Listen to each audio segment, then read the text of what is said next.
Hello guys, welcome back to my channel. ఈరోజు అయితే Nellore style కొబ్బరోళ్ళు ఎలా తయారు చేసుకోవాలో చెప్పబోతున్నానండి. మనమైతే వీడియోలోకి వెళ్ళిపోదాం.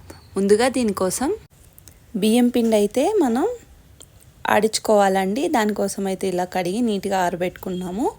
సో దీని కొలతలు వచ్చేసి మనం 1 కేజీ బియ్యం పిండి తీసుకుంటే దాంట్లో 250 గ్రామ్స్ బెల్లం వేస్తాము. అలాగే 1 కేజీకి 1 కప్పు కొబ్బరి అయితే తీసుకుంటామండి. కొబ్బరి మరియు ఇలాచీని కూడా వేసి మిక్సీ పట్టేసుకున్నాము. ఇలా పిండి కూడా చూసారు కదండి, అది చెమ్మగానే ఉండాలండి, ఎక్కువ ఆరనీయద్దు. ఈ లోపల మనం బెల్లం అయితే పాకం పెట్టుకుంటున్నాము. చూసారు కదా, ఇలా పాకం పట్టుకోవాలి బెల్లాన్ని నీట్గా. అలా కరిగిపోయాక మనమైతే ఫిల్టర్ చేసుకుంటామండి, ఎలాంటి నలుసులు ఏమీ లేకుండా. అలా ఫిల్టర్ చేసేసుకున్నాక మళ్ళీ మనం దాన్ని హీట్ చేస్తాము. సో పాకం అనేది మరీ గట్టిగా రాకూడదు, అలా అని లూజ్గా ఉండకూడదండి, మీడియంలో రావాలి. సో మనకైతే ఆ పాకం పట్టే వరకు ఇలా చెక్ చేసుకోవాలి. చూసారు కదండి, ఎక్కువ జారుగా లేకుండా ఇలా రావాలి. మా వాళ్ళైతే ఒక 2-3 సార్లు వేస్తున్నారు. చూడండి, ఇలా రావాలి కన్సిస్టెన్సీ. సో అలా వచ్చాక మనం కొద్దిగా పిండి వేసేసుకుంటామండి.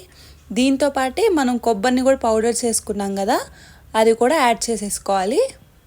సరే కదా, వేసేసాక 2 ఇలా నీట్గా మిక్స్ చేసుకోవాలండి, బాగా కలిసిపోవాలి. యాక్చువల్గా మనం 1 కేజీ అలా చేసుకుంటే ఒక్కరే చేసేసుకోవచ్చండి. మేము 4 కేజీలు అలా చేసుకుంటున్నాము, అందుకని వేరే వాళ్ళు కూడా హెల్ప్కి వచ్చారు. సో చాలా సింపుల్గానే అయిపోతుంది, పెద్ద ప్రాసెస్ ఏం కాదు. ఎక్కువ చేస్తే మాత్రం టైం పడుతుందండి, తక్కువ చేసుకుంటే ఏం పట్టదు.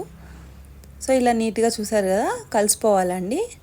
మనం దీంట్లో కొద్దిగా నెయ్యి కూడా యాడ్ చేసుకుంటాము, ఒక 1/2 గ్లాస్ అలాగా. టేస్ట్ బాగుంటుందండి నెయ్యి యాడ్ చేసుకుంటే. ఆ తర్వాత కొద్దిగా ఆయిల్ని హీట్ ఎక్కేదాకా వేడి చేసి ఇలా వడల్లాగా చేసేసుకోవడమే. దీనికైతే అరిసెల్లాగా ఒత్తాల్సిన అవసరం కూడా ఉండదండి, జస్ట్ వడల్లాగా ఒక హోల్ పెట్టేసి వేసేస్తే సరిపోతుంది. ఎంచక్కా మనం ఇలా కొబ్బరోళ్ళు అవి ఇవి చేసుకొని మన రిలేటివ్స్ హౌస్కి కానీ తీసుకెళ్తే వాళ్ళు ఎంతో ఆనందపడతారండి. ఎందుకంటే ఎప్పుడూ స్వీట్లు అన్నీ బయట నుంచి కొనుక్కొని తినడమే కదా.